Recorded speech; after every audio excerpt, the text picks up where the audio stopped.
Honesty, passion, experience. It's Timberwolves Explosion, hosted on the sportstuff.com. And now, your host, Paladino Joey.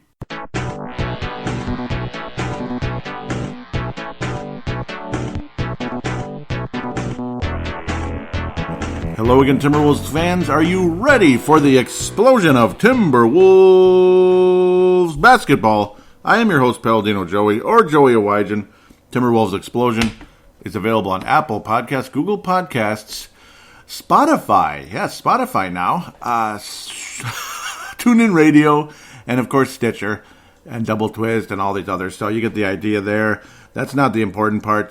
This is going to be a really, really juicy show. I'm recording 2 days early on Wednesday because there's not going to be any Brave the Wild this week because they're in the bye week. And well, there's not going to be another Timberwolves game until Saturday, and there's just too much to get to because, well, obviously, the passing of Kobe Bryant, the unexpected, tragic death of Kobe Bryant in the helicopter accident in Calabasas, Los Angeles area, literally crashing into a hill. Unbelievable story there, of course, dying at age 41. And the extremely juicy loss to the Sacramento Kings and statistics that you won't believe. And, of course, you'll see the statistic right there in the title of this episode, because this is a Timberwolves show, but of course there will be a lot of Kobe Bryant conversation in segment 1.5, but right now also I'll just kind of address it right at the beginning. Again, a terrible, terrible moment, terrible moment for all of us as basketball fans that grew up. I grew up, when people say they grew up with Kobe Bryant or grew up with this person or that person, they mean it as like they were a kid and then grew up watching the guy, like that type of thing. I physically grew up with Kobe Bryant, as in like I'm almost the same age. So that type of physically grew up. Whereas I grew up as a, youngster into an adult with Michael Jordan, that type of thing. So it is what it is. I'm proud to be in the same generation as Kobe Bryant, literally. So that's the cool part. That generation where guys were still, you could just call it a tough generation, tough guy generation. That type of thing. Baby boomers, I think, even tougher with Michael. If you call Michael a baby boomer in between, whatever it is. But the way Kobe idolized Michael and became damn close to him. Damn close. It's your opinion as to where he was. I still stand with Michael as the overall greatest. But, a very small margin at the end of the day. And, of course, his his fellow Laker, not teammate, would have been amazing if they played together or against each other in the NBA Finals. Remember that finals series that never happened? Kobe versus LeBron, Cavs versus Lakers, that people kept, hyping and waiting for it. It never happened. It's so crazy to imagine LeBron James as a Laker. So crazy to imagine LeBron James literally passed him, him being Kobe Bryant, to become third in the all-time NBA scoring list. And he dies. Oh my God, just unbelievable. He dies, like less than 12 hours later. Whew. It's one of the saddest, sickest things ever. So, again, segment 1.5, you'll get my conversation about Kobe Bryant, this and that. It was recorded on Sunday the 26th. I wanted to get the whole feeling of that day on that day. So I figured I'd do it that way. Didn't know if I was going to record this soon, but with the Sacramento game, with the way things went, it's like, yeah, let's get it up there. And, of course, the Kobe Bryant news being still as fresh as it is. That's everywhere. NBA TV, it's Kobe, Kobe, Kobe, Kobe, so it is what it is, it is what it is. Like they say, this kind of thing doesn't happen all the time. And, of course, you get fatigued from it at times it just makes you sad, so you want to get away a little bit. It's not like, oh, I'm sick of this. No, it's more of you get tired because you're sad. You keep seeing it and you just get sadder and sadder and sadder. So that's kind of where it is. So, again, hope I don't offend anybody by saying that. It shouldn't offend anybody, if you get what I'm saying. It just makes you sadder. So eventually, sometimes you want to get away a little bit. Loved how teams throughout the NBA did the whole, 8-second backcourt and 24-second shot clock violation to represent 8-24. Again, one of the most unique things of all time is the fact that, I've never seen this happen before, where a superstar athlete goes from one number to another midway through his career, so he ends up retiring both numbers. It's kind of crazy. Sometimes it's a different number because you're on a different team. Like later in your career, you wind up, I don't know, like look at Carmelo Anthony. He's been all over the place, and Carmelo Anthony getting traded, this and that. And I might be referencing a certain superstar player to Carmelo Anthony in this segment as we move forward. So let's get to the Timberwolves for now. Segment 1.5 will be my Kobe Bryant segment. on this show. Segment 1.5 often is in State of the Timberwolves, and occasionally something big like this. Something sad or something exciting, whatever it is. You wish it was exciting, but it's sad. Obviously, massive news, but insanely sad. So we will continue to move forward now. The Sacramento loss, one of the most unbelievable, ridiculous, stupid losses in history. Some people locally calling this the most disappointing season in Timberwolves history, but I would go with 04-05 when Sprewell made an ass of himself right at the beginning. Cassell and Sprewell didn't show up for, I forget what event it was with Glenn Taylor early in the year, or like right before the start of the season. They just didn't show up because, we didn't get a new contract. Yeah, we didn't get an extension. We're not showing up. And that was just the beginning of the end. And poor Flip ended up being a loss too. So I ended up losing his job that year, which was not really fair. So let's get to the games. Houston, OKC, and Sacramento. The two games, Houston and OKC, I'm not going to really talk about all that much. It's going to be Sacramento's going to be the feature presentation for obvious reasons. And of course, again, segment 1.5 coming up with, not that you're here for me necessarily when it comes to Kobe Bryant, but, my take on Kobe Bryant, this and that. Because, we all have something to say, apparently. That's for sure. Houston Rockets come into Target Center last Friday, the 24th. So only 5 days ago again, because this is Wednesday this time around. It's just the same old story. Houston killed the Timberwolves. James Harden had a terrible game, and we still ended up losing the game. We were in it most of the way. For the first quarter wasn't good. We came back in the second. Entertaining game, kind of, but I don't know. You could just feel the way it was going. Clint Capella, 5 blocks in the game. Again, I just wish he was here. That's all I got to say about that. Russell Westbrook did what he used to do with OKC and scored 45 in the stead of James Harden, who was terrible in the game. 3 of 13, just kind of off. Some people think he might be injured or maybe sick. Who knows, but a terrible game for him. Eric Gordon, who was absolutely fantastic in the game as well. He's burned the Wolves many times. The days all the way back to the Clippers, the Hornets, Pelicans, whatever. Yeah, I guess he was there with the Pelicans. And obviously now with the Houston Rockets, who are flying high, kind of, in the Southwest Division. Kind of. They're not going to win anything, though. Give me a break. They're not going to win anything. But, no, they beat us. Karl Anthony Towns, he was okay. Andrew Wiggins, I'm just not happy with Karl Anthony Towns right now, if you can tell. Andrew Wiggins, actually, this is one of his best games in a while. 28 points. Very efficient night, to be quite honest. 75% from the free throw line, which is good for him lately. Okogie all over the place. Very active throughout the game and helped keep the Wolves in it. Nice to see him starting. Kind of cool. Jarrett Culver, very limited minutes in this one off the bench. And not a whole lot to talk about there. Gorgie Zhang brought all the way down to 11 minutes. And here we go. Back to Gorgie being like the end of a 10-man rotation. And Jordan McLaughlin, I think he's earning some type of a 1-year contract next year. We'll see. Or one of those infamous 2 years, second year's not guaranteed type of deals. Alan Crabb, I've not been impressed at all so far. And it's a contract year, so I don't know. The energy in this building, the energy with the Timberwolves has not been good lately. And Karl Anthony Towns, the losing streak with Karl Anthony Towns being a part of the Timberwolves, not good. I didn't even get to the whole point of, the Wolves played 3 games, and once again, yeah, should I say it, yeah, all losses. Yes, sir, as, the losing streak, which it reaches double digits for the second time this season, which, is ridiculous. 2 double-digit losing streaks, now 10. Did you ever think Minnesota, we're right there with the Golden State Warriors. Remember, just a year ago, it'd be like, wow, we're right up there with the Golden State Warriors. Well, now we're at the very bottom of the Western Conference with the Golden State Warriors. Isn't that great? We're still 5 games ahead of them, 5.5, which is crazy considering how bad they've been. But watch out. They just might shoot the moon. If you've played Hearts, what shoot the moon is. Like finishing last right here and then getting the number 1 pick in the draft. I would call that shooting the moon because, that's right, Steph Curry and Klay Thompson are still around. They'll be healthy next year, probably, maybe. Of course, it's the NBA. You never know. Maybe Curry won't play until Valentine's Day next season because it's the NBA. You know how the things go with the injuries. It's full contact 5-on-5 workout, but there's no timetable for his return. And, he dunked from the free throw line yesterday and hit 10 threes in a row, but it's no timetable for his return. Maybe in February. And it's like October or something. So, that's the NBA for you. You can tell I'm getting frustrated with that kind of stuff because it's Put it this way. Would Kobe do that? No. So again, put it that way. Would Kobe do that? No. But a lot of players have been. Sometimes the injury is more significant than I get credit or give credit, but come on. Again, crappy loss against the Houston Rockets. At least we were in it. It's kind of sad. It was a more entertaining game, but that's kind of been the take lately. It was an entertaining game, but we lost. It was an entertaining game with Indiana, but we lost. Entertaining game with Oklahoma City, but we lost.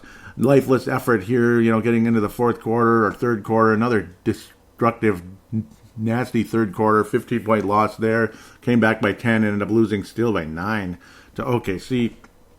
I don't know. And then the starting lineup is becoming all over the place. And Chris Paul was very sharp in the game. Double-double performance.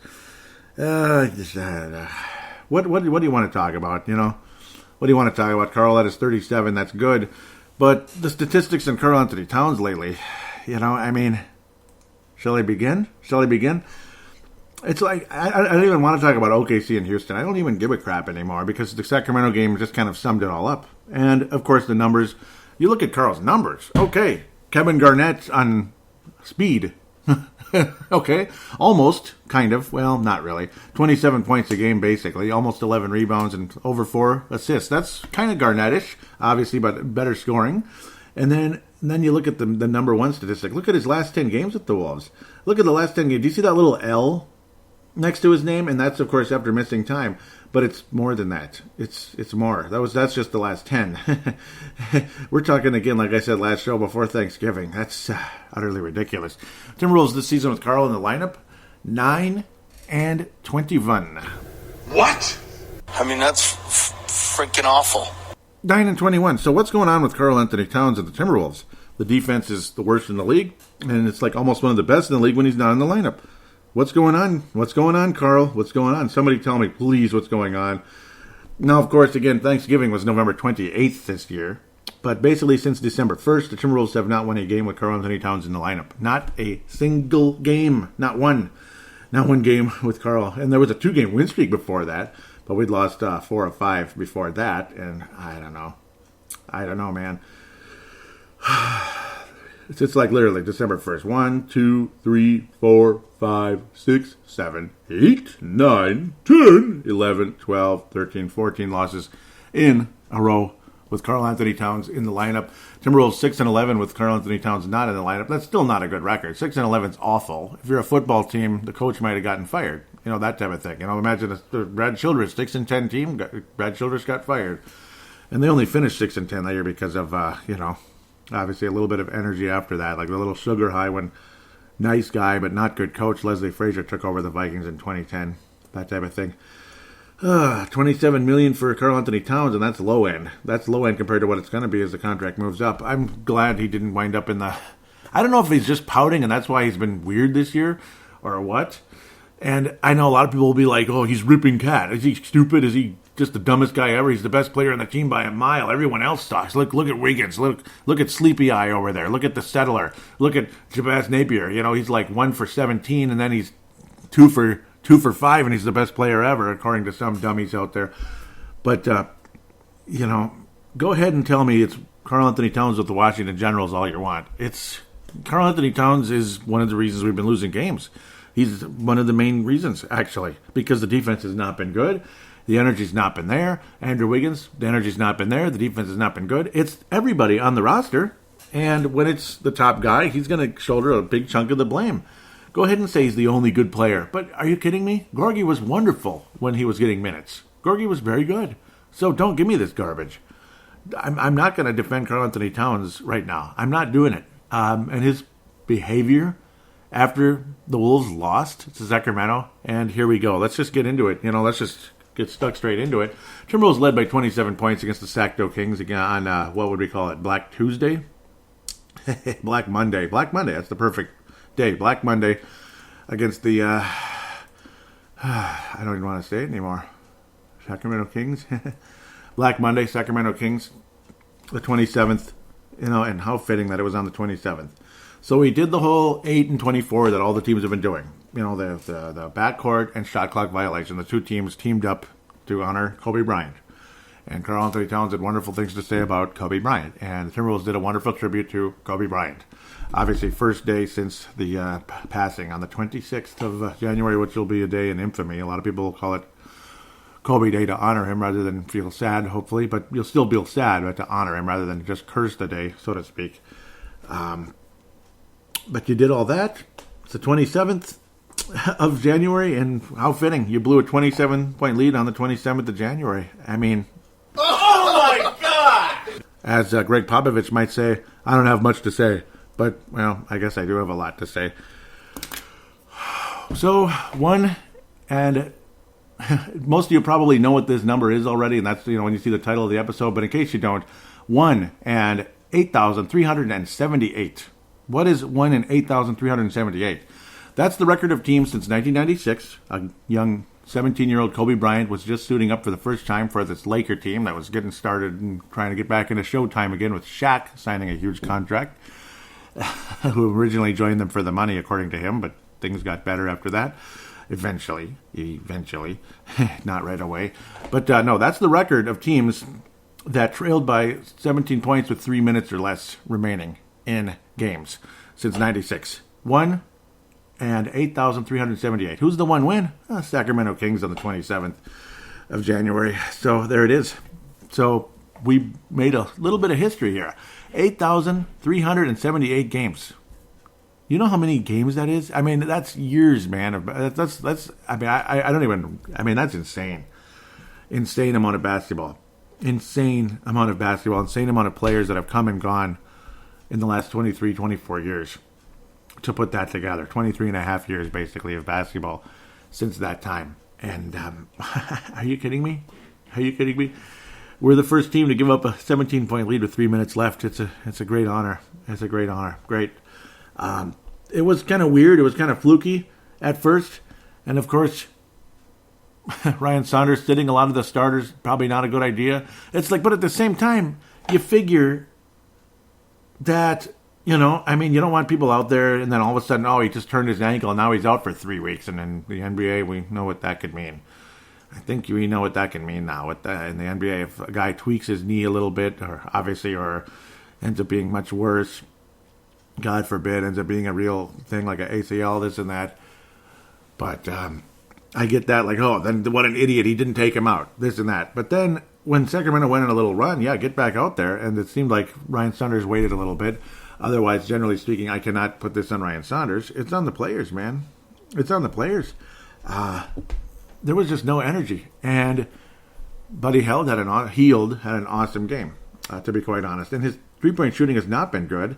But coming off the bench so far this year in only 2 games, he's averaging 31.5 points a game, 61% from the three-point line, 58% overall. That's crazy. What an amazing season he's had off the bench thus far, at least very early.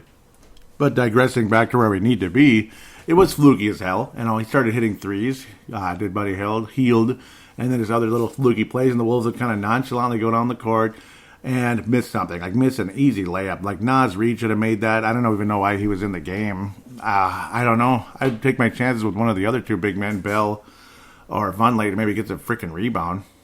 But key offensive rebounds by Sacramento, and then 3-point shots nailed by Buddy Hield. He was unbelievable in that stretch. Won it with 42 points. Didn't score a single point in overtime, and neither did Karl Anthony Towns, by the way. Just lifeless. Didn't give a crap, it looked like. Wasn't even trying to get the rebound on what wound up being an illegal play.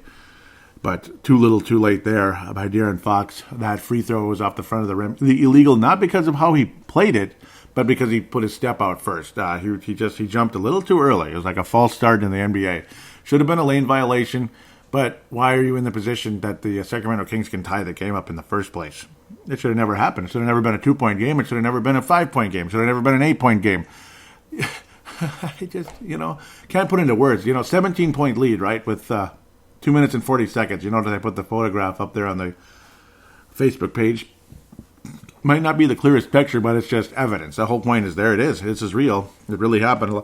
A lot of you saw it. Some of you might not have. But the Timberwolves also led by 14 with a minute less than that, like a minute 39 remaining. 14. I mean, talk about fluky. But also getting caught sleeping. rebound the bleeping ball, make your bleeping shots, just put the ball in the bleeping basket, run the clock out, stop screwing around, stop taking stupid shots. There's just no reason. I get in front of a guy, maybe. If the guy's hot, he's hot. But you can't just say, oh, well, he got hot and we came up short. You cannot get away with that. Unacceptable at the end of the day. I mean, in a lot of ways, it was that fluky playground basketball stuff. That's basically what it was, where it's like, okay, missed the shot. Oh, rebound, swish, that type of thing. Right down to the other side of the court in like seconds.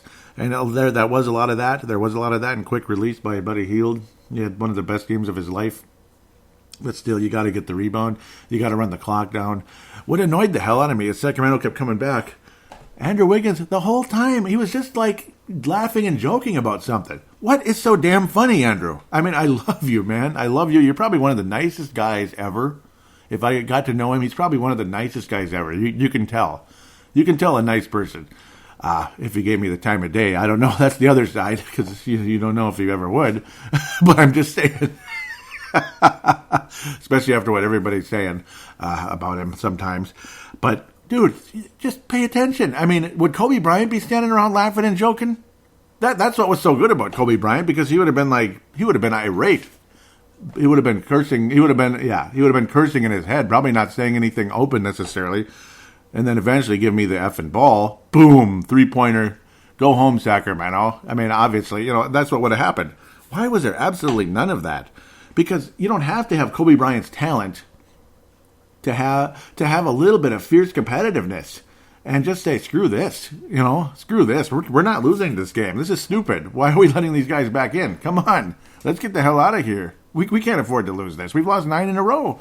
You're in no position to be standing around laughing and joking when you're giving up a gigantic lead to the Sacramento Kings, who you barely beat last time when you were, 4 of 13 from the floor. 4 of 19 from the floor, wasn't it? It was a horrible statistic in that game, but at least he was good in other categories. And I almost called him Kobe. Yeah, Wiggins' case. Now, Wiggins, to be fair, was awesome in the game, but during that stretch later on, because Wiggins, this gets overshadowed slightly because of what happened. He had 34 points, and he was sharp as a razor for a long time. 7 of 11 from downtown. He looked like somebody. He looked like somebody that wore number 8 and 24 for a while there. I mean, it was nice. It was beautiful. It was gorgeous. Sharp as heck, and he was good in that fourth quarter. In fact, the last couple points he made was a big one. It put the Wolves up by that 17, and then the floodgates opened. That's the problem. Rocco following out did not help either. He had a good, solid, sharp game as well. 6 of 10. He was awesome in the game too. Wiggins was awesome in the game. He really was. But then it's just the laziness of the whole roster just set you off like you couldn't believe. And, you get all these crazy statistics that nobody's ever heard of before. I mean, nobody's going to think about 8,378 games. A team. I mean, that's a statistic that only comes up when something phenomenal, crazy happens. Like, how many times does it happen that a team has blown a 17-point lead with 3 minutes or less remaining? 0 in that amount of time, and it ended up being that amount of games. I don't even know how people were able to conjure up that record, but they got it. And good on technology and this and that, and the alertness of people to pick that up. Ooh-wee. I mean, that is a number. That is a whopper of a number. Again, good game by Wiggins, but finish the bleeping game. Make that last shot. Don't get lazy and slackadaisical. Finish the game off. Finish the game off, Carl. The fact that he wasn't even in position whatsoever to even attempt to get the rebound by De'Aaron Fox, legal or illegal, at least get the rebound some way. Even bat it away wouldn't kill you. But would it have killed him to bat the ball away if that's the best you can do in that situation? Would it have killed him or someone else out there? Would it have killed them? I don't know. But that overtime period, well, it was okay for a minute or two, and then it got worse, and Carl just kind of looked disinterested, and of course faced the media 0 after the game. Just ran out of that locker room. Didn't want to talk to anybody. That's not good. That's not good. You got to be there. Even if it's just the most dramatic thing that you're just going to get all dramatic and say, oh, no, unacceptable. Well, and of course, sometimes I get tired of that. Just go out and do it. Show us how unacceptable it is. I mean, that type of thing when you're on the court, rather than, being depressed. But I mean, still walking out in that situation, not good. I don't know. Maybe he's mad at me for calling him out last week a little bit. Carl Anthony Towns. No, I'm just kidding. Maybe. One in a million chance he actually heard the show, right? That would be kind of crazy. But stupid idiot fouls down the stretch, too. Talking about fluky, but then just stupid, low IQ basketball. Keita Bates Jop. KBD. Hey, Keita. Keita? Hello? Hello? Hello? You're following guys beyond the arc multiple times in that stretch with some of the stupidest, most just, unacceptable bullcrap I've ever seen. Multiple times, because not only does it stop the clock, they get 3 free throws. And guess what? Magically, they're going to make all 3, right? What are you doing, man? What are you doing? And it just kept happening. Oh, Keita, you've got to watch it, man. You got to angle that. When you're going up for the block, you're going up to contest the shot, you got to angle it. Don't go right into the guy. Horrible. I don't know what was wrong with the guy there. I mean, low IQ basketball. You just got foiled and looked like a fool there. And I'm not trying to be a jerk.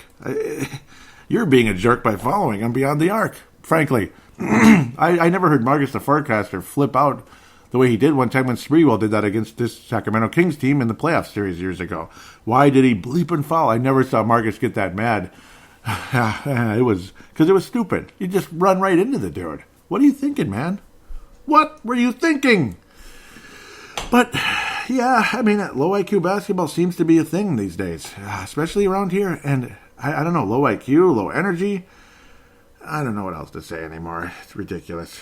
Just absolutely, utterly ridiculous. ESPN Stats and Information, thank you again for conjuring up that amazing statistic. Amazing statistic. 3,078. And 3,078. Amazing statistic. Good on you, ESPN people out there. And obviously you got all that stuff in front of you. Oh, Lord. Is there an Alpha Wolf award for this week? I'm not going to give one because this is getting stupid. It's getting stupid. I'm not going to give anybody an Alpha Wolf award. There's no Alpha Wolf right now. That's what's missing. Where's the Alpha Wolf? It could have gone to Wiggins possibly because he had some good games. He was awesome against Sacramento, and I predicted he'd be good against Sacramento. And who cares if I predicted it? It doesn't make me smart. It just shows that I pay attention a little bit because he's usually good against Sacramento. And he was even better than I predicted. And the whole game, the Wolves are blowing out the Kings until that final minute and a half there, basically. Unbelievable that they'd allow that. Unacceptable. In fact, they were blowing out the Kings less than a minute, until less than a minute into the game. Literally blowing them out, double-digit lead. I mean, it conjured up old memories. The Wolves led by 18 against Golden State, and not even close to the Golden State of nowadays. There's not a very good team back in the early 2000s. Old memories. That's where the whole golden horrors came up. And stuff like this is why I hate the Warriors so much. Too many awful moments against the Golden State Warriors forever. Those 39-point losses in the Kurt Rambis era.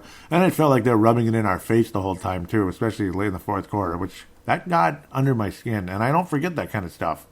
Okay? I don't forget that kind of stuff. So there's a lot of reasons I don't like Steph Curry. He's a little too much sometimes. Just a little. He likes to rub it in people's face a lot, especially earlier in his career. What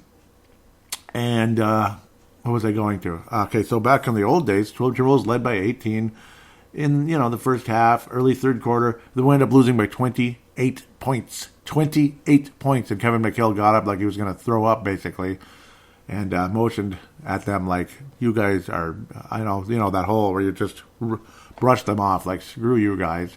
And then I saw a 7-point lead evaporate with like 30 seconds left against the Houston Rockets. I can't remember who was on that team. 7-point lead. Bobby Jackson was bringing the ball up the court. It was 4 consecutive plays. He brought the ball up the court, turned the ball over 4 consecutive plays. Rockets win by 1. A plastic bottle, an empty plastic Bud Light bottle, was bouncing down the steps in my lower upper deck area. It was the lower part of the upper deck because I was lucky. It was wonderful season ticket availability, just pure luck. I was so happy. It landed right next to me, and I grabbed that thing off of the bounce, literally like a basketball, because, when you play the game enough, you can do that easily. I flung that thing as hard as I could and walked out and ran out. So nobody saw it. Nobody knew who threw it. Yeah. I threw that thing so hard. It didn't get anywhere near the court, but it might have possibly clanged, did a little boink off somebody. It probably wouldn't hurt. It was just plastic. If it was glass, I'd probably get arrested. Crap, I would never throw glass. That would be really dumb. I'd be arrested. I would justifiably be arrested for that. But no, I was furious. I think it was like it was about 30 seconds because like turnover and score, turnover, score, turnover, score, turnover, score. Houston wins by 1. Games like that. The same year, Larry Hughes and the Golden State Warriors. Larry Hughes, that's how long ago it was. I loved him on the Warriors, man. Everywhere else, not so much, but on the Warriors, I loved Larry Hughes. He was awesome there. Timberwolves led by 18, or was it 20? Timberwolves led by 20 in the fourth quarter, and they coughed up the lead, but won. Barely. They won by 2 points. Whew, that arena was freezing cold when that score was tied. It was silent. There wasn't a boo. There wasn't a curse. It was silent. Like, you hear that? Yeah. Do you hear that silence? Yeah, that's what it sounded like in that building. I've never seen that building that silent. It was literally like a moment of silence for something. Like, wow. But we won that game. So it conjured up old memories against Golden State, Houston, this and that. That's what kind of game that was with the Sacramento Kings on January 27th, Black Monday. 27-point lead deficit given up on the 27th. And then the amazing statistic that is the title of this episode. With that said, the Johnny Flynn Memorial is going to go to basically the whole team for that one. I mean, it's got to. You can't get caught sleeping. It's got to go to the leadership, Carl and Andrew, guys like that, like last week. They're getting the bigger, juicier versions of the Johnny Flynn Memorial, the bigger, juicy, steaming pile of whatever award. That's what it's going to them because, that's poor leadership. Again, great game by Andrew Wiggins, but, you can't be standing around laughing and joking. That was dumb. And the lead just kept dwindling, and he's smiling and laughing even more. Cut it out! Come on! Wake up! Wake up! For the love of God. If I was the coach, man, I don't know what Andrew would think of me. I would always tell him how much I love you, but you've got to cut this crap out. Come on, get serious. You're better than that. Way better. And that Sacramento game showed how good he freaking is. The guy's a good basketball player. Just focus. Focus! That's all you need to say. Focus. I've made my point. Segment 1.5 is coming up, and before we lead into the segment, Kobe Bryant will get a moment of silence.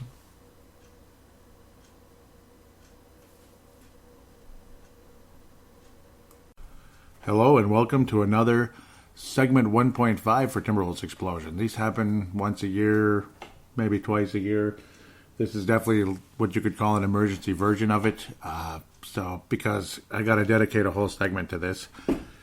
Of course, as you know, Kobe Bryant passed away in a helicopter crash on Sunday, the 26th of January. I'm actually recording this on Sunday, the 26th of January. So, of course, several days before the Timberwolves explosion you're listening to right now, figured you better do it on the day it happened. Horrible, tragic day.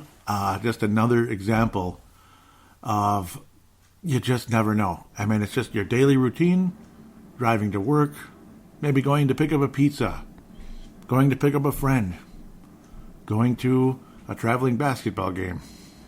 I mean, you just never know. You just never know what's going to happen. You never know. I mean, the simplest little trip. Somebody just went to the grocery store and they never came back. It's happened so many times. And on this day, it happened to Kobe Bryant and his 13-year-old daughter, Gianna.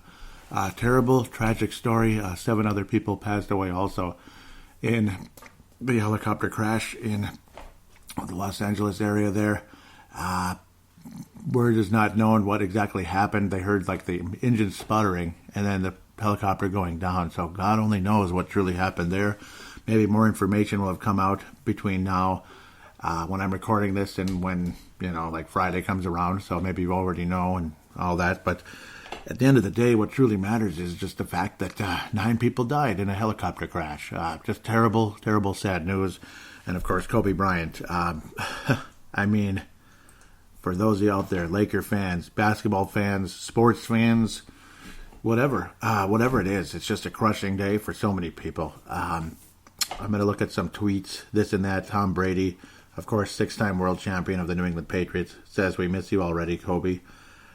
John Krasinski, locally here in town, says, 9 people. I'm just gutted. That's all I can say right now. Just gutted. Vince Germano telling me also, Vince Germano locally, well, not locally, but I mean of the Courtside podcast, legendary Laker fan, says, I'm really struggling with it, mate. It sucks. So many emotions when things like this happen. And of course, here in the Twin Cities, similarly with Kirby Puckett, not super long after his career, he suddenly had a stroke. And within, less than 24 hours, he died. A terrible, massive stroke in the Arizona area and passed away. And it just left us, gutted, heartbroken, sad, just unsure, and it's just a reminder. You just never know. You don't know. You wake up one day, you don't know what's going to happen. You just don't know what's going to happen the next day. You don't know what's going to happen that day. You don't know if you're going to be there tomorrow. You don't know if your friend's going to be there tomorrow. Your parents, your sister, your brother, your best friend, somebody at work that you just met. I mean, you just don't know. Or somebody that you worked with for 10 years and you love them to death. You just never know what's going to happen. And it's just another example of, no matter how much we know, no matter how much we think we appreciate everyone around us, it's just a reminder of appreciate them as much as you can, because you just don't know. You just don't know what the day holds, tomorrow holds, and all that. You never know who's going to be there and who isn't. Again, like a routine kind of trip, just off to the traveling basketball game, as Kobe apparently had been regularly flying helicopters across town, so to speak. It's just how it is, a luxury life, this and that, and then something like that happens. It's just, man, it's just an unbelievable thing. And it leaves you, again, just a reminder. It just leaves you a reminder of all the above. Cherish everyone around you forever. Kobe Bryant, of course, go back to 1996, remember it so well. All of us were enjoying an amazing run by the Chicago Bulls that just won 72 games.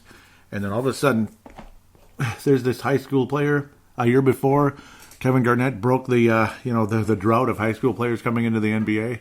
1995, Kevin Garnett. And then 96, Kobe Bryant is the next one to jump on board. This guy was drafted by the Charlotte Hornets and then quickly traded to the Los Angeles Lakers for Vlade Divac, which of course, again, Vince Germano loved him, of course, very much as well. Ultimately, Vlade Divac wound up with the Lakers much, much, much later again. But basically traded for Vlade Divac, and you figure, the Charlotte Hornets became a pretty good team. But then there's this young guy. Well, we'll see what happens, Maybe did the Lakers give away this good center, or did they strike gold? And the other thing was they're paving the way for the rumor becoming more and more of a fact that Shaquille O'Neal just might be leaving Orlando for the Los Angeles Lakers. And what a historic summer it was for Jerry West and the 1996 Los Angeles Lakers. What a summer it truly was.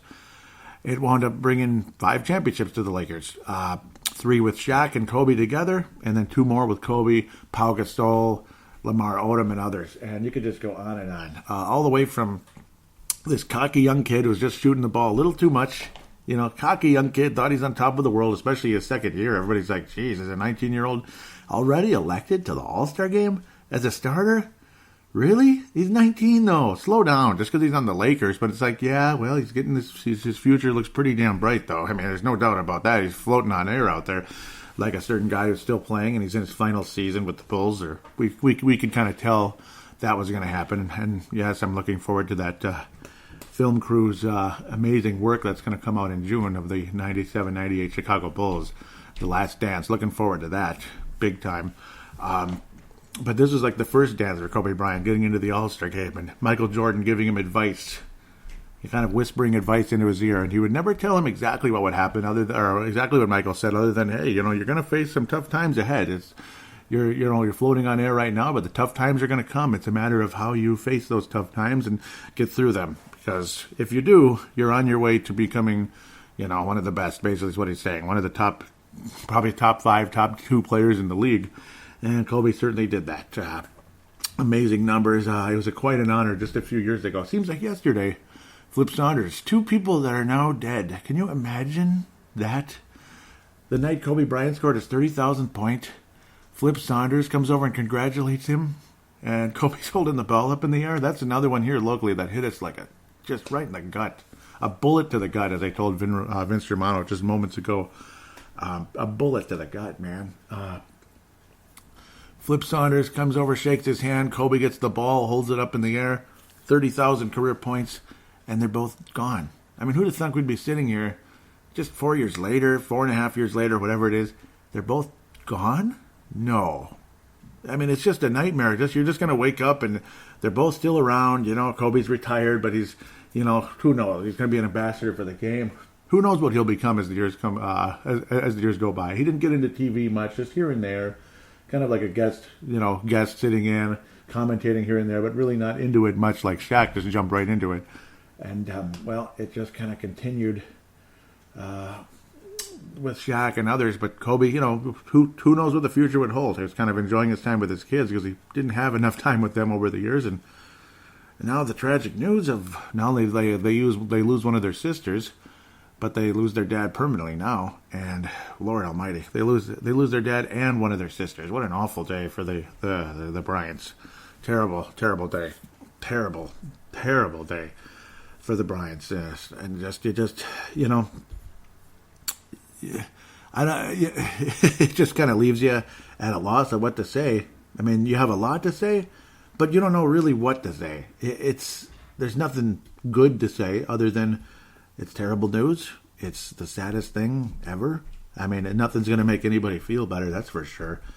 That's for darn sure. Just God bless all of you, Would like to look for some more tweets. Shaquille O'Neal was saying, where was he? I love you, I'll miss you, basically. See if I can find him somewhere.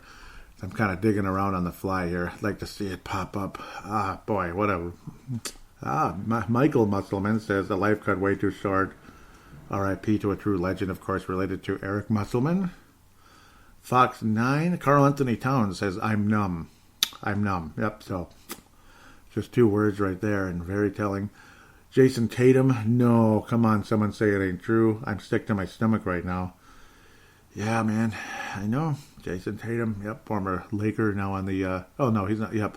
So we'll keep moving forward. No, he's on the Celtics. I got it wrong. Dick Vitale, so tragic. Prayers to Kobe's family and the Lakers. Luka Doncic, this is so sad. Yep, that's his, oh yeah, that's that daughter there. That's that 13-year-old girl. Yep. Stephon Diggs, this shit hurt my heart. Not Kobe. Stephon Diggs, of course, Minnesota Vikings star receiver. Woo-wee, yeah. Bradley Beal, God, we all need you. Yes, we do. Yes, we do, Bradley Beal. Yes, we do. Absolutely. Let's see if I can find some more. Tanae Brown, what's he working on? Australia Days. Yep, cool. Adrian Wojnarowski, yep, he was reporting Kobe is among those dead in a helicopter crash outside Los Angeles. A source confirms to ESPN. So I'd like to find Shaq. Would like to find Shaq, because that was the guy, he butted heads with the man, early on in his career. There's some more stuff popping around. Chris, who's this guy? Chris, I'm not sure. Seems like a good guy there. Let's see if I can scroll up. I want to find Shaq, though. Apologize, I'm a bit on the fly here. Forbes says, Kobe Bryant leaves a deep legacy as one of the game's greatest players on the court and most influential off the court. Yeah, business and all that, of course. Yeah, a lot of people kind of losing it now. Home of Athletes says, this was just recent and so much has changed already. Cherish your life and your loved ones. Yes, because just last night, LeBron James of the Los Angeles Lakers, of all teams, passes Kobe Bryant for third in NBA history in scoring. And they embrace, and, Kobe says, yep, this is my brother there, basically, God bless, basically. I'm paraphrasing. And then he dies just hours later? Oh, man. AP Sports says, in Europe, where Kobe Bryant grew up, the late NBA star is being remembered for his Italian qualities. Yes. Italian Basketball Federation President Giovanni Petrucci says, Bryant was particularly important to us. Yeah? Memphis Grizzlies, those are statistics. NBA Commissioner Adam Stern. See, this is another thing I wanted to kind of get to today. Don't take it the wrong way, please. Please don't take it the wrong way. You know how with celebrities, they always say about the things happen in threes, like this movie star, this movie star, this movie star. It seemed like in the NBA it happened in threes like this. It started with David Stern on New Year's Day. And then, in basketball world, Meadowlark Lemon last week in his 80s passed away. Meadowlark Lemon, the legendary Harlem Globetrotter, and now Kobe Bryant. 3 massive, massive icons for the game of basketball. It's not just NBA, but basketball as a whole. Meadowlark Lemon definitely good enough to be in the NBA, and he was. But I'm just saying, legendary names that are just icons for the sport. Like Meadowlark Lemon's the greatest Harlem Globetrotter ever. David Stern's the best commissioner ever for the NBA. And Kobe Bryant, you'd argue he's the best player ever. It doesn't matter right now. Top 5 all time. It does not matter. What matters is, he's no longer with us. That's what matters the most. Let's look at Adam Silver's statement here, because, of course, he's the commissioner of them all. Where is it? The NBA is devastated by the tragic passing of Kobe Bryant and his daughter Gianna for 20 seasons. And that's the amazing part. 20 seasons. Kobe showed us what is possible when remarkable talent blends with an absolute devotion to winning. He was one of the most extraordinary players in the history of our game, with accomplishments that are legendary. 5 NBA championships, an NBA MVP award, 18, yes, because he started a little young there. 18 NBA All-Star selections. That's insane. 18 NBA All-Star selections. The first one maybe exaggerated a little bit because of popularity and excitement for his future, but, he did really well in that game, didn't he? He sure did. I mean, he had the energy, and sometimes when you have the energy and the drive, it doesn't matter, even if your abilities are a little bit limited yet because you're so raw still a little green. 18 All-Star selections, 2 Olympic gold medals, but he will be remembered the most for inspiring people around the world to pick up a basketball and compete to the very best of their ability. He was generous with the wisdom he acquired and saw it as his mission to share it with future generations of players, taking special delight in passing down his love of the game to Gianna. Oh, man. We send our heartfelt condolences to his wife, Vanessa, and their family, the Lakers organization, and the entire sports world. Thank you, Commissioner Silver there. Yep, 4th leading all time because LeBron passed him last night, which is that's gut-wrenching, too. I mean, right there. Right there. There's Kobe. There he is. There's Kobe. And that's it. That's the last time you ever see him on a national stage. Ever. Wow. Wow. That stings, man. Wow. 33,643 career points. And, of course, that last was probably a three-pointer made in that 60-point craziness. I forget what else was on TV that day. I think it was an awful Minnesota Wild game? Something else was on TV that day that I was like, you know what, screw this. Or was it the Lynx? I don't know. I think it might have been the Lynx. I was just frustrated with them at the time for whatever reason. I don't know what it was. I don't know what was on my mind that day. And I'm like, you know what? Screw it. Some people were making fun of why would you watch Kobe shoot 25 for 78, in the game. I'm just kind of exaggerating on purpose. I'm like, no, I'm going to watch that instead. I forget what it was that was on at the same time. That's a couple years ago now, and my memory's usually pretty good. But I was like, screw this. I'm going to watch Kobe the whole time. Because whatever else I was watching, I was tired of. And it's Kobe's last game, though. I don't care if it's the field goal percentage is ridiculous and it's exaggerated because they're like, yeah, just keep giving him the ball. Let him enjoy. It was a pleasure to watch. It was funny, too, how he was like, Kobe, of course, was like, well, they asked him, after a game like this, do you want to keep playing? And he's like, no. Because it's realistic. Come on. I mean, he's not going to keep playing. He's not going to keep playing. That Achilles tendon took its toll on him, just like it did to Dominic Wilkins, unfortunately, and other players, Patrick Ewing. Those are 3 right there. Achilles tendons suck, man. You do not want to have an Achilles in your 30s and up. That's crappy. Kobe. All the crap we gave that guy because of, all the butt kicking they gave the Timberwolves forever. So we give him crap, me and Marcus the Forecaster. Right now, we're not giving him no crap whatsoever, man. All love, all respect, Kobe. All love and all respect to you. He's one of the few professional athletes probably ever, though.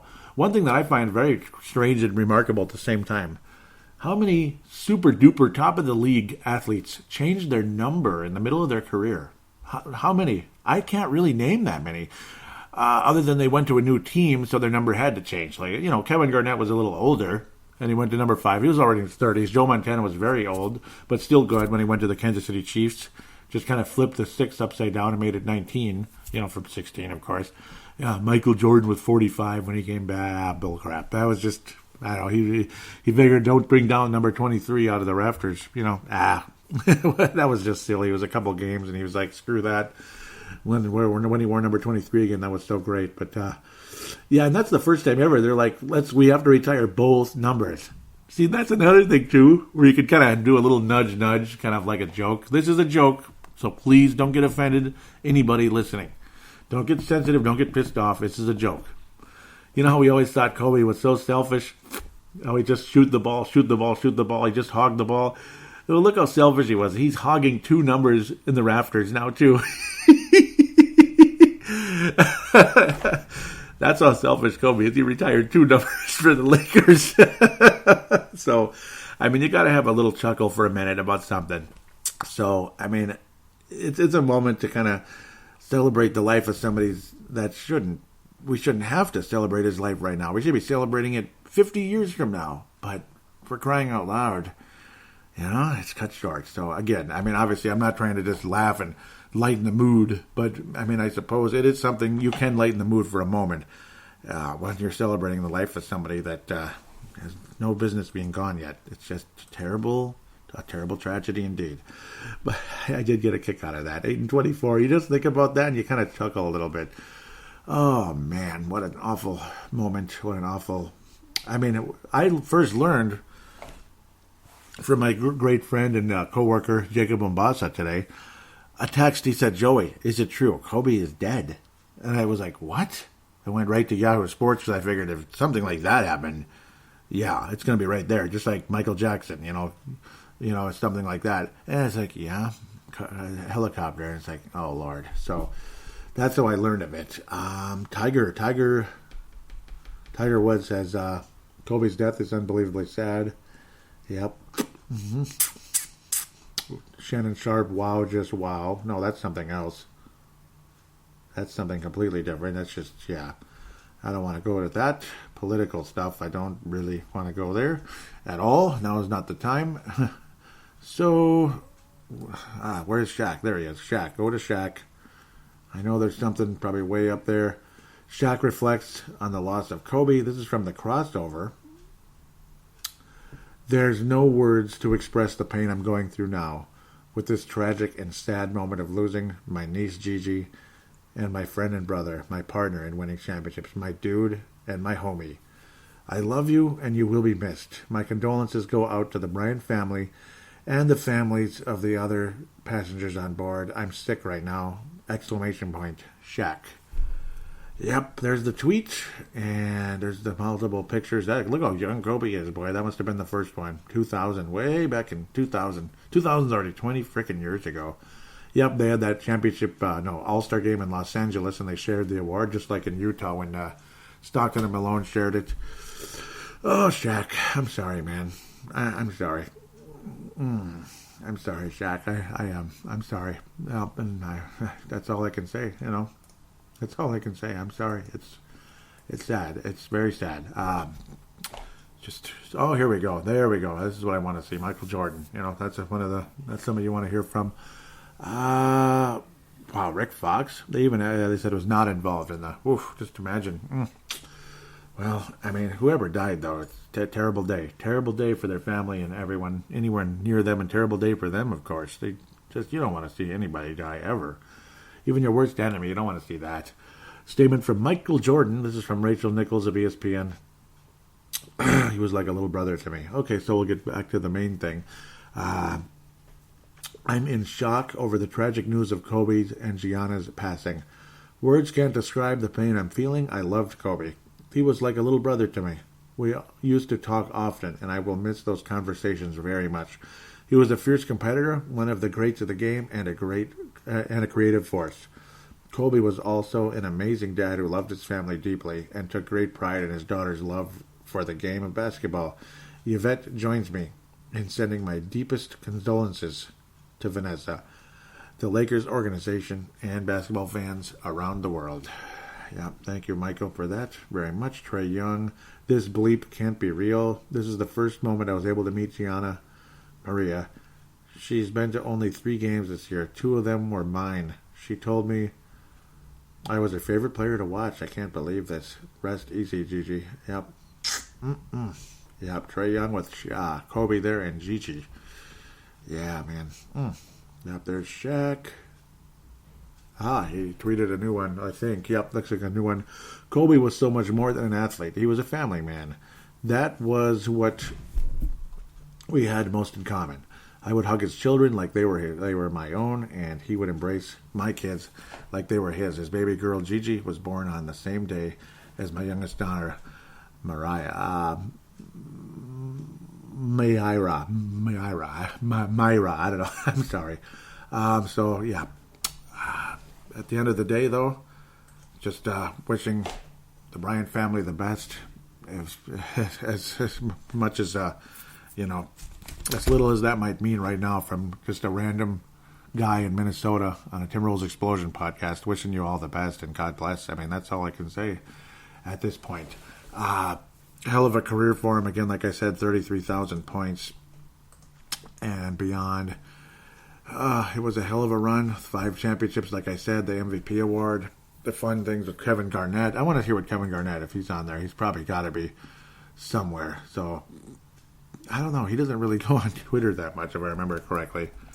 Let's see if I can get something from Kevin Garnett. What the hell? How many? That's got to be him. Area 21. Yeah, that's got to be him. 1 year ago today. What? That's just a pinned quote. Where's Kevin? Yeah, I'm sure he's had something somewhere. Yeah, it's an old Twitter, unfortunately. See if I can get a new one here. Because of all people, you want to hear from Kevin Garnett locally on the... is that him? The other one for sure is not him. And these from January. And I don't see anything new. These are retweets and such, so he didn't tweet anything out. He said a true genius and warrior at heart, rest in peace, David Stern. So that was David Stern at the time. Nothing on Twitter from him. Maybe just something else somewhere. So for now, we'll come back to it. We'll see if maybe I'll add something on the regular show for you. But for now, I've said what I can say at this point. I'll probably have more to say on future shows, this and that, bringing comments up. And of course, I'll hear from others out there like Wayne Hunt, Vinrock, Vince Germano, Stu Benson, any Laker fans, any Kobe fans, basketball fans. Hop on board and comment on that Facebook page and let it all out. Let it all out. Let your feelings be heard, this and that. So I'm, again, truly sorry to everyone that was a great fan of Kobe Bryant and the game of basketball. Huge loss for us all today. So with that, we'll just go to segment number 2 as best we can. All I have to say now is, God bless you, Kobe.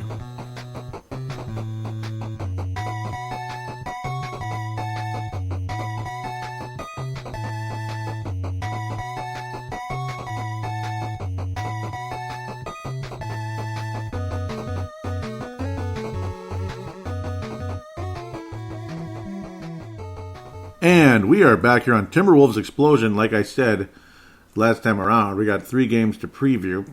Starting off with the Los Angeles Clippers. And, of course, they postponed the game that was going to be last night. Clippers and Lakers would have been an epic battle, but it is what it is. It is what it is. A lot of people thought they should have canceled games on Sunday. Or, postponed them. Not canceled, but, postponed them. I don't know. That would have been tough. It is what it is, but it was tough on the players, too, and the coaches and the broadcasters. It was a tough day. Just a tough day. But, they played. They ended up playing. But the Clippers and Laker game, obviously, shut down. So, now the Timberwolves will be playing the Clippers on Saturday. All the way up on Saturday. And, of course, we have not beaten them this year. Big surprise. This will be a prime-time game on Prime TV, apparently. Well, not prime-time, but an afternoon game, matinee game. On, the day before the Super Bowl. 2:30. That's kind of a weird time, and it's real early in Los Angeles. We're talking 12:30. So like lunchtime in LA, basically, or just after lunch, however you look at it. Starting off the month of February, and I don't know. Is it going to be another loss? I guess so. Probably. We're not going to win against the Clippers. So Feb 1st, he played the Clippers. We lost 124-117. Entertaining battle on the 13th. Good game, actually. No Carl. Feb 8th, coming up real quick here. That's Jacob's birthday, my friend at work there, in Target Center. And then April 13th, much, much, much later, nearing the end of the season, when obviously we'll be talking about the draft lottery. And I don't know, some people might want a coaching change. I'm not on board with that right now. I don't think it's Ryan Saunders' fault, but I'm sure he's got a lot of learning to do as well on the fly, unfortunately. Kawhi Leonard and Paul George combined for 88 points in the game. Last time around, that was unbelievable. And Harrell added 18 off the bench. It was pretty much the Kawhi and Paul show. Those guys torched us big time. Paul George a little too trigger happy, though, 6 of 15. But then Kawhi made all 19 free throws. 6 of 15 from beyond the arc. At the end of the day, a little too trigger happy, where Kawhi made all of his threes and all of his frees. Threes and frees. He wasn't that good from the floor. Still wound up with 42 points because of his threes and frees. 3 threes in the game, 44% for the Clips. The Wolves, Carl and Andrew combined for a pretty nice combination as well. 73 points. That's not bad. 39 for Carl, 34 for Andrew. They shot reasonably well. In fact, over 50% each. 50% from downtown for Carl. So Carl did play in this game. I apologize for that. This was on the 13th. So, gosh, when did his injury happen? But the Wolves were on a losing streak at that stage. And another crappy game. Jared Culver at small forward made no sense. No sense to me. I didn't know what we were doing there. Jared Culver should never play forward. He's too skinny, man. He's not big enough to play small forward. And he made Paul George miss some threes, I guess. He helped with that. The Wolves aren't going to beat the Clippers, though. I mean, they're obviously one of the better teams. Paul George is not going to be available because he's not one of those guys. If he's hurt, he's out. And that's Paul George. If he's out, he's out. And obviously, the broken leg, pretty understandable there. But I don't know. It's like every time he gets hurt even a little bit, he's out forever at the end of the day. Lou Williams, the best six man in the league, about 20 points a game. And Harrell, also another super valuable guy who can be a spark plug, about 19 points off the bench. Valuable players all around. It's just a damn good basketball team. How have the Clippers been playing lately? Pretty well, I guess. Yep. There was the last 5 games. They beat the Dallas Mavericks on the 21st by 3. Not bad at all, considering Dallas is good again already. That didn't take long. Lost to the Hawks in Atlanta. I don't know. That's a weird place to play sometimes. Whew, yeah, they lost by 7 there. They beat the Miami Heat in Miami. Woo, that was an entertaining game. I remember that one on the 24th. Good game on Friday night. Awesome. 122-117. Crushed the Magic in Orlando, which can be a tough place for the Wolves to play historically, forever. 112-97, and then postponed against the Los Angeles Lakers last night. So, for obvious reasons. They'll play Sacramento tomorrow, and then Minnesota on Saturday. Tomorrow on Thursday, they'll play the Kings. Hopefully they don't give a 27-point lead. Probably won't. Wolves are not going to beat the Clippers. That's just, and you look at our record, it's just pathetic, and the Clippers are so good, and the only reason they're in second is because the Lakers are a little bit better. I think it's the Western Conference Finals. I really do. Houston is not going to the Western Conference Finals. I don't think Denver is either. I think it's Clippers and Lakers, and I kind of hope it is. It'll be really good. The crappy part is it'll annoy the rest of us. That why does it have to all be in L.A.? Well, whatever. It'll be entertaining basketball nonetheless. Clippers will beat the Wolves. Again, Paul George or not, they'll still beat the Wolves. They'll be fine. Kawhi Leonard is better than Paul George. Okay, can I say that? It's okay. Kawhi Leonard is better than Paul George. And when he's on his game, he's the best player pretty much out there. He's just about the best player in the league right now. He really is. He's top 3, top 2, top 1. He's right there with LeBron and the Greek Freak. I think that's your big 3 right now in the NBA. Go ahead and say it's Luka Doncic. It's not Luka Doncic. Eventually, he's going to be up there, top 5 at least, first team maybe. He's not there yet. He's not. I'm sorry. He's close, but he's not. He's close. He's off to a great start, but he ain't there yet. Clippers win the game. Just kind of a sound defensive team that can score. Obviously, Doc Rivers, very emotional as well. he was very, very emotional, obviously, because he'd see Kobe all the time. I mean, he probably went to several games there. The Staples Center is like part of home to him, obviously. So obviously Doc Rivers was just losing it on Sunday, just losing it, heartbroken, like a lot of us were. So that kind of is what it is. Clippers are going to win the game, something along the likes of it's going to be lower scoring, something like that. 115 to 100. They're going to beat us by double digits, and the Wolves get to their 11th loss in a row. Let's keep moving along here, because obviously this is a long show because of the Kobe tribute and the Sacramento Kings crap. We get to play them again right away. We get to play the Kings again. We get to play the Kings again. Isn't that cool? Let's take care of business this time, okay? It's in Sacramento. We beat them last time in Sacramento, and of course the 27-point loss. Yeah. So we know who the Kings are. I already talked about them enough. Darren Fox is not going to get away with stepping over the line this time. Not going to get away with it. Rashawn Holmes will probably still be out. Wolves, just take your lead, build a nice solid lead against this team, and just hang on to it. The Timberwolves' losing streak ends in Sacramento. Okay? The Timberwolves will win the game. The Timberwolves will win the game, and if they don't, shame on you. Shame on you, Minnesota, if you don't win this game. Timberwolves will beat the Los Angeles Clippers. No, the Timberwolves will beat the Sacramento Kings in Sacto. Yep, we're going to beat the Sacramento Kings in Sacto, and it'll be about frickin' time. Andrew Wiggins will score 40 points in the game. Andrew Wiggins will score 40 points in the game. Carl will score 30. They'll combine for 70 and up.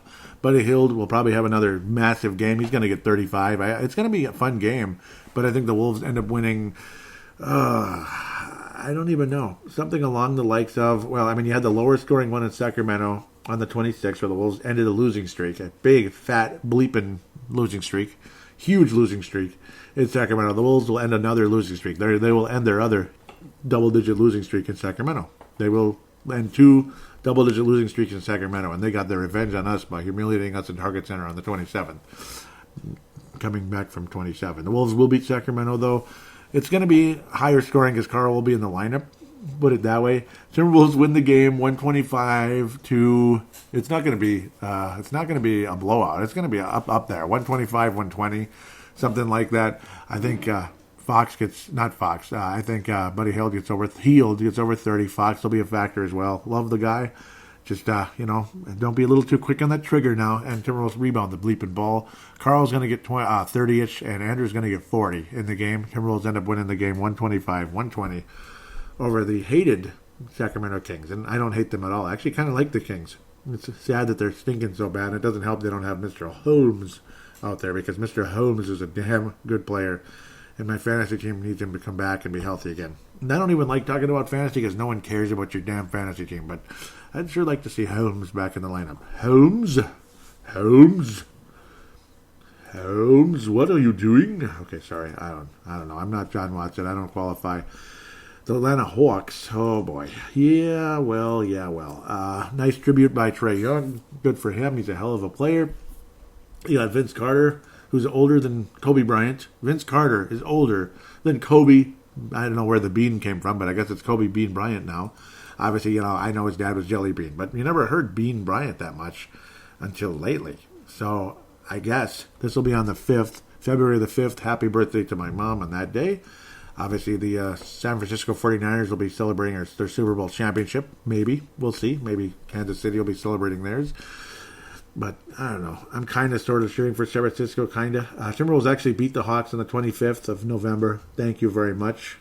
And Carl must have been in the lineup on that one. Yes, he was. 28 points, 8 assists, 13 rebounds, and a couple blocks.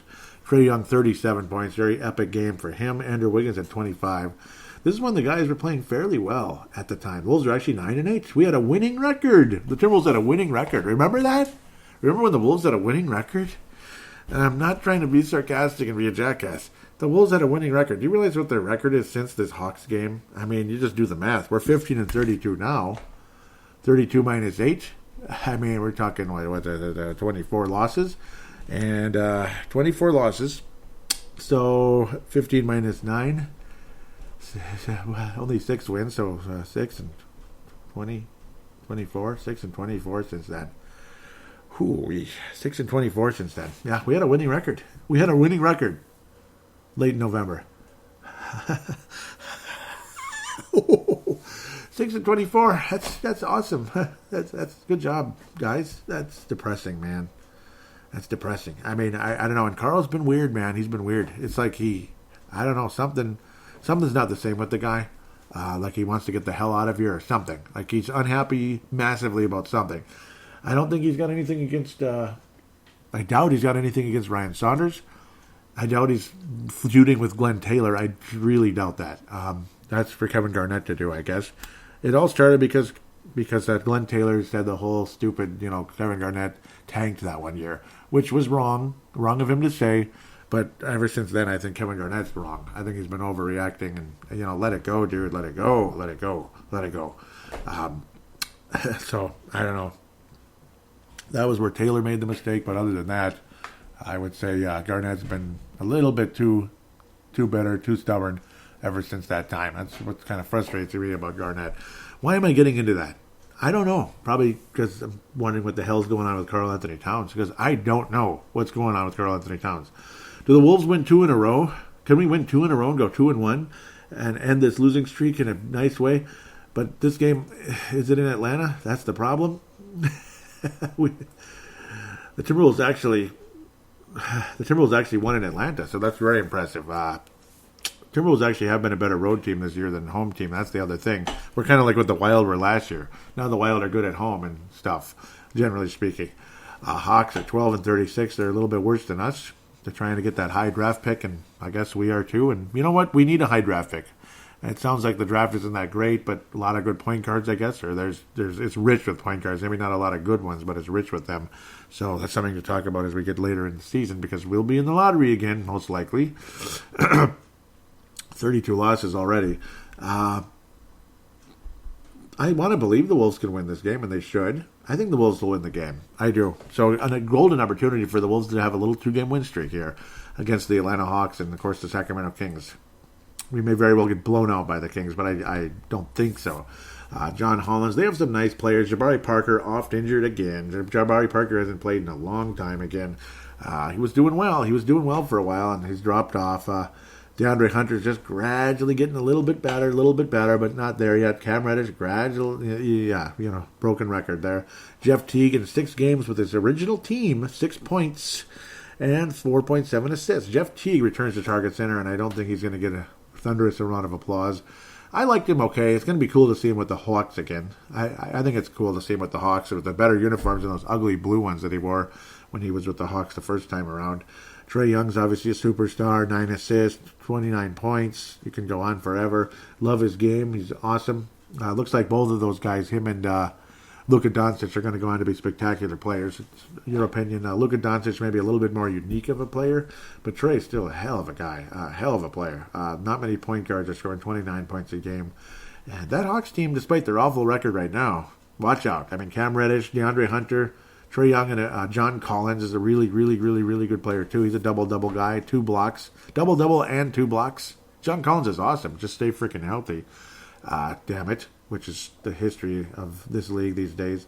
I know I've been ripping on it too much. Alex Len's, one of those quirky players who can get it done on occasion.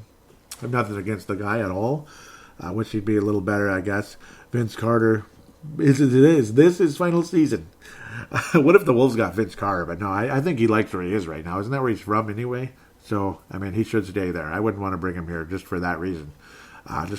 Keep him where he is. I love him in a Hawks jersey. That's where Dominique played, obviously, way back in the day. And he was the original Vince Carter, you could say. In fact, I always would I liked Dominique more.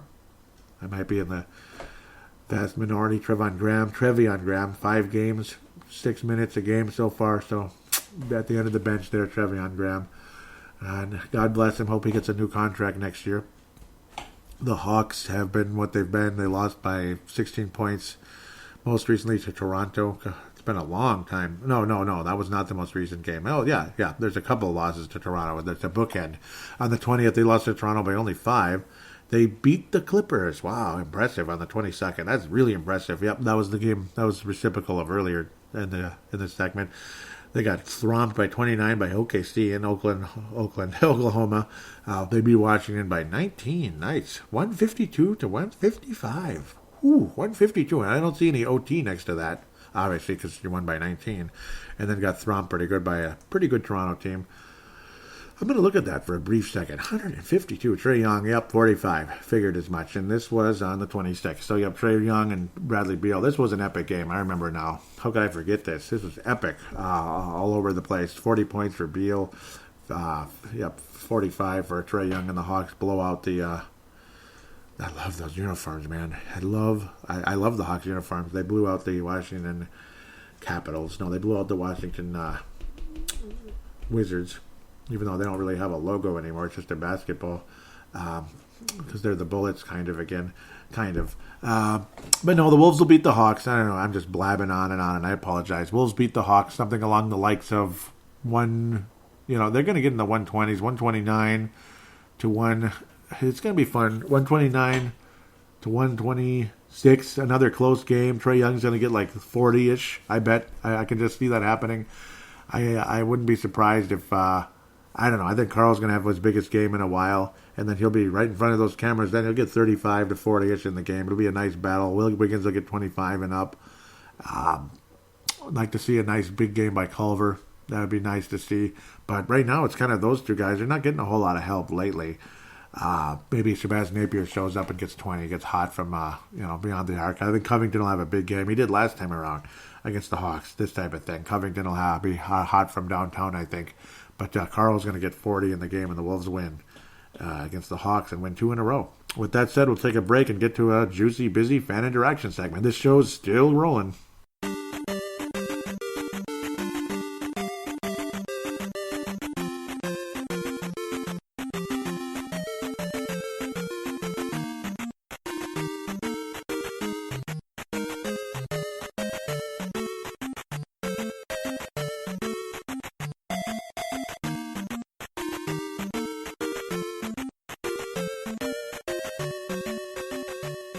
And we are back here on Fan Interaction. Yes, longer show today with the Kobe segment 1.5. And of course, obviously the Sacramento thing, that was a long segment number 1 too. It just was because, you're going to expect some kind of reaction after a game like that. It's such a historic thing that was. Obviously lots of history today on this show. Thank you for the retweets. At Wolves Explosion is the Twitter account. Can't thank you guys enough. Vince Germano retweeting the show, Lakers, Pies, Browns. Yep, that's what he calls his Twitter. But that's his name on it. But at Vinrock44.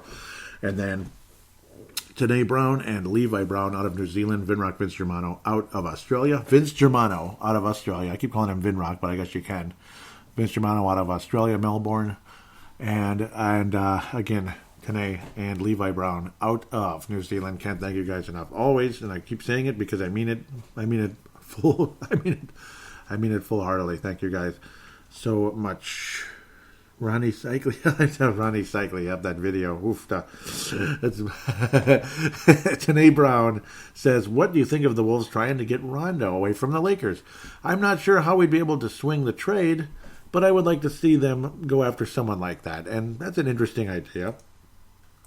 As I literally right here on the fly, I'm pulling up the trade machine. Apparently he's untradeable at the moment. He's on a 1-year bird. Must receive consent to trade players with a 1-year contract, excluding options who will become early bird or bird free agents at the end of the contract, or players who have accepted a qualifying offer for a 5th season following the 4th option season on the rookie scale, which is he's definitely not on that. If the player consents, he will lose his bird rights and become a non-bird free agent at the end of the contract. So interesting. Must receive consent to trade players with a 1-year contract. So consent. So we have to receive consent from Rajon Rondo. He'd have to be willing to come here. It's not going to happen.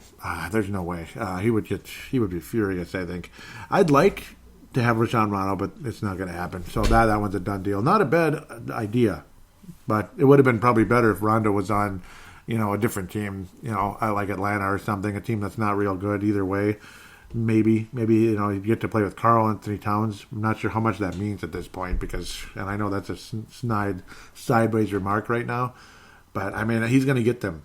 Karl, I'm going to give you snide sideways remarks right now because I'm not impressed with I'm ticked off at him right now, honestly, and I think a lot of people are too. I'm not impressed. I mean, he's a good. Obviously, I'm impressed with his game, but the attitude is what I'm not impressed with. I'm ticked off at that crap right now. I don't even know what to say anymore at this stage. It is what it is. It really is what it is. Hard to believe Dwight Howard's making 1.6, but well, that's the way it goes. And he's contributing. Let's continue forward. But again, not the worst idea. The Wolves need a guy like that today. Absolutely. So let's keep moving. Here it comes. ESPN stats and info, and there's Levi Brown saying must be one of the worst chokes of all time in any sport, and it pretty much is. The ESPN stats and info, yep, as he tweeted that out. The Kings trailed the Timberwolves by 17 points with 2:49 left in the fourth quarter. And I even went as far as 2:39, actually, because I took a picture of it. Since 1996-97, the first year of play-by-play data. That was with the internet. Yep, play-by-play data on the internet. They might have been, because it would take too long to do it a different way. NBA teams entered the day. Yep, and I remember those days, too. I used to watch games on there. I thought that was fun. Like, not games, but I'd watch stats update. Because, games in wherever where you can't see it. There's the number. And 3,078 when trailing by 17 or more in the final 3 minutes in the fourth quarter or overtime, and the Kings won. Unbelievable. Unbelievable. It is one of the worst chokes of all time in any sport. Tanae Brown retweeted from Kendrick Perkins. He can't bleeping sleep. Thinking about going outside right now and shoot a few turnaround jumpers before Mamba. Yep. Kendrick Perkins. I remember he got injured for the Celtics. Oh, it's too bad in Game 6, and then they lost Game 7 to the Mamba. They lost Game 7 to the Mamba. It was a bitter loss because I wanted the Celtics to win that series. I wanted the Celtics to win. I'm sorry. Tanae Brown says, one of the worst fourth quarters of all time by the Timberwolves starters with one of the worst coaching decisions ever, pulling the starters. And absolutely. Absolutely sick. Very sick. See, today... I wonder what he's okay, what am I doing? Oh, Tanae, don't do this to me. He says, today I'd like to announce my free agency as an NBA fan. Timberwolves have ruined my life for the last 12 years, and it's not going anywhere anytime soon.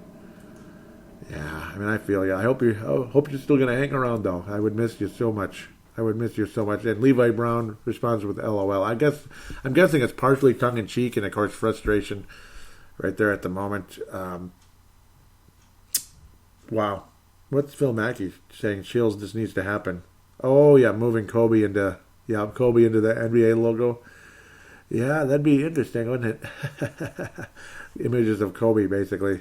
Yep. Not the Laker-colored one, though. You can't do that. That would be, nope, can't have that purple and gold thing going on.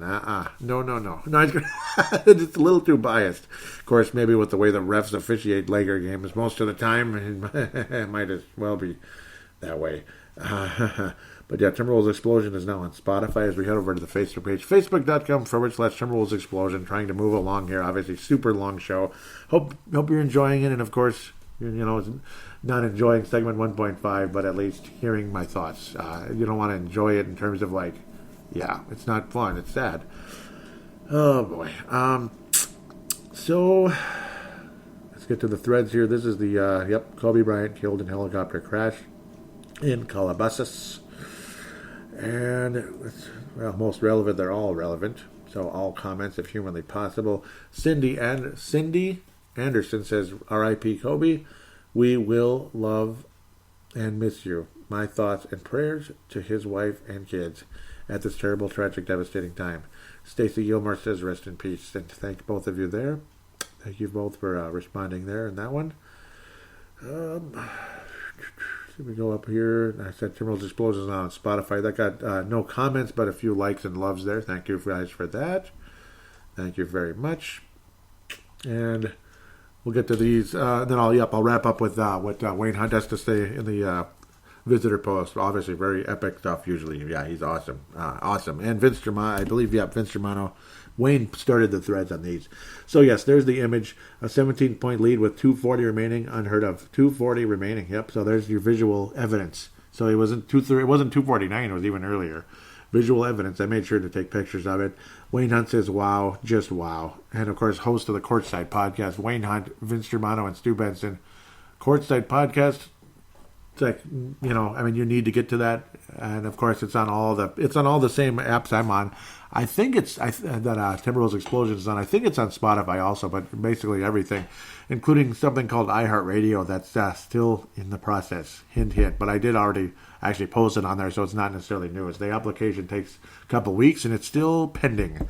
So iHeartRadio, knock on wood, I'll be joining Courtside over there as well, hopefully. But they're on all the same things, Google and Apple and all that, of course.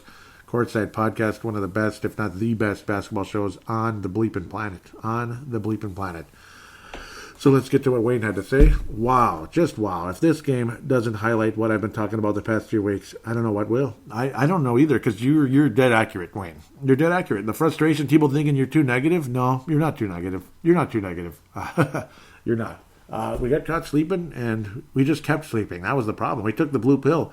Levi Brown angrily liked, an angry like or whatever they call that, just an angry click to when I said absolutely pathetic. Jop followed multiple guys beyond the three-point line. Ridiculous. No control whatsoever. And Jop was, I don't think he's mad at me. He's mad at the situation. Luke Rasmussen, locally here, says, I really don't want to tell you what happened. And yeah, I know what you mean.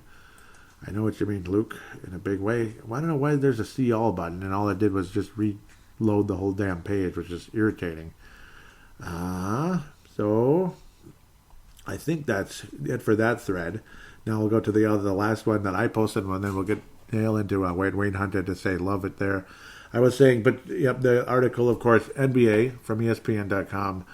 Fox's comeback capping shot, a violation. Yep, because of the free throw where he, clanged it off the front of the rim. I was always super good at getting my own rebound off of free throws and scoring. Because my hustle is crazy good. That's one of the reasons I became a good player later on in my later teens, because my quick first step. Hopefully I didn't violate the line, because maybe I did and I didn't even realize it, but I never got called for it. So, get up there and get that damn rebound. You're one of the top guys at that. Fox's comeback shot, a violation. So let's get to the response by Tanae Brown. He says, those 2-minute reports are stupid. Don't accomplish anything. And you're right. No use blaming the refs for the loss. Why were they even in a position to lose with that lead they held? Honestly, I'm sick of this team right now. I thought we were going to be far more competitive this season, but no. We're just wasting away another season. And believe me, do I agree with you there. And where do we even go from here? What's the goal for the season for this team? I'm hearing a lot of trust the system. They're new to the system. Yeah, I get sick of that too. It didn't work with Tibbs, did it? We kept hearing trust the system and trust the process. Okay, that's what it almost was like that in the Garnett era, in a way. Nesterovich and all these guys, and before you know it, they were 30. And it's like, oh. Now they're starting to decline a little bit. The system was working about as well as it possibly could in this game, and they still managed to blow it. We need to bring in some winners, leaders, some voice of reason, because right now the Timberwolves are an absolute joke. Might as well call the fan base Timber Fools, because we've all been fooled into thinking this would change year by year. Amen. That was as good of a comment as I've ever seen on this page. And you know what? Thank you. See, that is what a fan is all about. That is what a fan is all about. If you're just going to say, they came up short, and, it'll be okay, and blah, blah, blah. We'll trust the system. They're going to be good, and all that. I don't like to hear that crap anymore. That's what a fan is all about right there. Somebody who's willing to say, I'm sick of this crap, and we need some changes. Well, do we ever need changes? We do need a voice of strength. We do need an alpha personality, because it's official. I'm going to say it right here, right now, and I'm sure Tanae basically already said it right there. He said it right there without saying it. Karl Anthony Towns is not an alpha. Karl Anthony Towns is not an alpha dog. He is not. I said it. He's not an alpha dog. So, there it's been said. He's not. And I think many people have already said it locally. It's a fact, though. And I've been wanting to say it for a while, but games like this are where it's just flat out proof. And other games as well. He's not an alpha. It seems like he's just worried about complaining to the damn refs and, and whatever. Like, oh, woe is us. Just lead, damn it. If you're really a leader and a captain, lead. Don't just lead when complaining to the refs. Lead on the blank court. Lead on the blank court. Gall blank court. That's just all there is to say. And all of you shade-wearing timber fools out there need to take the red pill and throw that blue pill right out the window and watch it get smashed by that choo-choo train on the train tracks. No more blue pills. Red pills only, or get the bleep out of here. That's what I'm telling you. Even though the Timberwolves color's blue, put that blue pill somewhere else. It's garbage. Stop following the team, blindly and just say, no, no more, Stop. Enough of this. Make a damn trade and bring in some leaders and some winners. And Rajon Rondo could have been something like that. I don't know. Sometimes he's a little cancerous too. But I think Rajon Rondo's in the perfect place right now, unfortunately. And we're not going to have him, I guess, at this stage. So let's get to Wayne Hunt's posts. You jinxed us all right, but I'm not blaming you. They jinxed themselves, brother. So Wayne Hunt says, Happy Australia Day. This is on the 25th of January. Already a month after Christmas. Can you believe it? But yeah, let's make it about Australia Day at this point, much as I love Christmas. Happy Australia Day, Joey Awajan, from all your mates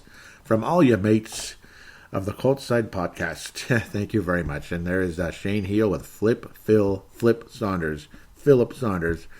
Number 10 there. Oh, man. Beautiful day. That was back when, again, Marbury was a rookie. Because, that was when Shane Heel was here. And those times when he got hot in that one game with 15 points in a very short amount of time. Garnett in his second year. New logo, new uniforms for the Wolves. Oh, man. Talk about fresh, new, and exciting. It didn't get fresher, newer, or more exciting than that. It was literally like a better version of Payton and Kemp. That's what I thought it was going to be, because Garnett was going to be better than Kemp, and I hoped Marbury would be better than Payton, and no, Garnett was definitely better than Kemp, but the Payton-Marbury thing, no, Payton, baby, but I wish. Vince Germano says, man, I wish he'd stuck around for a few years. They would have loved him. Could shoot it from anywhere, and we could really use him now, especially. Shane Heel would have probably had much more success in today's league than back then. Even though threes were becoming more prominent in the late 90s. Because that was getting to be the late 90s there, Kobe's rookie year. 3 points were coming around. That's where Kobe was better than Michael. He had more of an outside game than Michael. Michael was now that I've said that name a million times, he was a slasher, mid-range shooter who could hit a clutch three. That's basically where it was. Philip Brown, out of Australia, obviously a big Knicks fan, says, that Australia versus USA game, he went off. Darn. Yeah, but I love Philip Brown. Love you. Hope you keep posting, and thank you, Vince Germano. And I was saying, Happy Australia Day. I love you all. And those of you guys, Wayne Hunt and Vince Germano, love that one. And thank you guys so much for that. We'll continue now. 25th of Jan again. Love the Settler nickname for Wiggins' last show. Very fitting. There is something very wrong with the Minnesota roster right now. It doesn't work. And Carl's part of it, buddy. Yep, and I know. Yeah, Wiggins and Carl right now. It's nothing personal. It's business. They need to be better. They need to be more focused, and they need an alpha dog that isn't going to trash them, but is going to help them. That's the thing. See, the alpha dog with Jimmy Butler, he may have been right when he criticized them, but he trashed them too much, and it caused a cancerous situation. How about an alpha dog with a similar personality to Jimmy Butler, but with an encouraging side to it? That's like, become alphas like me, or at least follow my lead, this or that. Then, there you go. The odds of that happening are... I don't know yet. Come on, Culver, let's go. Yeah, I don't know. I don't know. There's something with Culver, but it ain't there yet. Wayne Hunt says, I believe the Wolves need a major overhaul. So let me ask the host with the most this. If you could only keep two players moving forward, who would you keep and why? Thoughts? Oh, boy. Oh, boy. I was saying this is probably one of those I will definitely shave for the show. I'm guessing you were expecting that. Anyone else wants to comment, jump on board? Nobody did. Wayne Hunt says, I'm definitely moving forward with Towns and Culver and making everyone else available, including Coach. If Towns doesn't want to be there, I'll keep Culver and Kogi. Bring in young talent. What's on the table and draft well. Bring in talent for what's on the table and draft well. You know what? I'm not trying to ride your coattails, but I agree 100% with the people you picked there. I'd almost go with Gorgie and Culver, but no. I mean, I'm not going to trade Towns at the moment. Towns is the closest thing to a franchise player, and if you can get an alpha dog type to get him going, that would be great. I love Wiggins, and I'd hate to see him go, because when he does play well, like he did against Sacramento before that 2-minute, 3-minute BS, before the BS, I loved what I saw. He had a little Kobe going on. A little bit of Kobe going on. Not the real Kobe, but like a kind of imitation Kobe. Imitation Kobe going on. And then, stuff happened. Culver needs to be here. There is a little something there. I think it's there. It's just going to take a while. There's something there. I think there's going to be a little bit of something going on with Culver.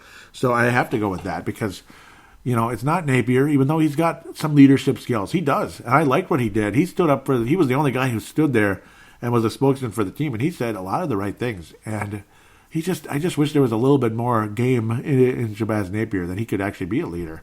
A lot of people were hoping that he's got that leadership mentality, but unfortunately, he's one of those off the bench type of leaders, which isn't always a bad thing because some great players come off the bench and were good leaders. I'd like to keep Napier actually for a little while. I would. Probably won't even cost that much. I think he's one of those guys you should keep. But obviously, if you have to keep only two, it has to be Townsend Culver right now. It has to be only Townsend Culver, and it'd be nice to get that contract from Wiggins off the books. But I don't know. Pray to God that some major alpha's coming. Wayne Hunt says, I don't want to jinx you, but it's halftime against the Kings, and you guys just might win this one, or might just win this one. Hold tight. The Wolves are blowing them out all the way into the last couple of seconds. Yeah, basically. They're kicking their butts all the way in the last couple of seconds. Yeah. And then Wayne Hunt says, wait a minute. Are the Wolves trying to honor Kobe by losing 24 in a row or something? Yeah, I think so.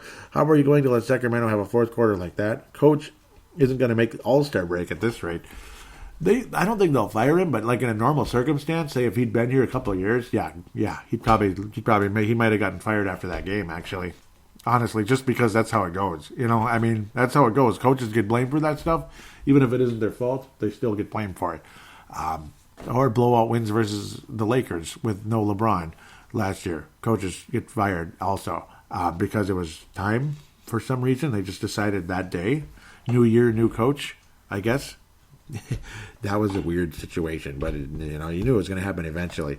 Even Thibodeau knew it. Yeah, he knew it. He's basically like, I didn't expect it this early, but it was. I don't know. You pretty much said what needed to be said there and all that. With that said, it's been a long show. I hope you enjoyed it. I apologize if it's too long for some of you that don't always like super long shows. Again, please tell your friends about the show if you could. Write a positive rating on iTunes, this or that. Send an audio submission if you could. Just use the voice recording free application on any device on the planet. Click record. Treat it like a phone call. Email it to paladinolive@yahoo.com. paladinolive@yahoo.com.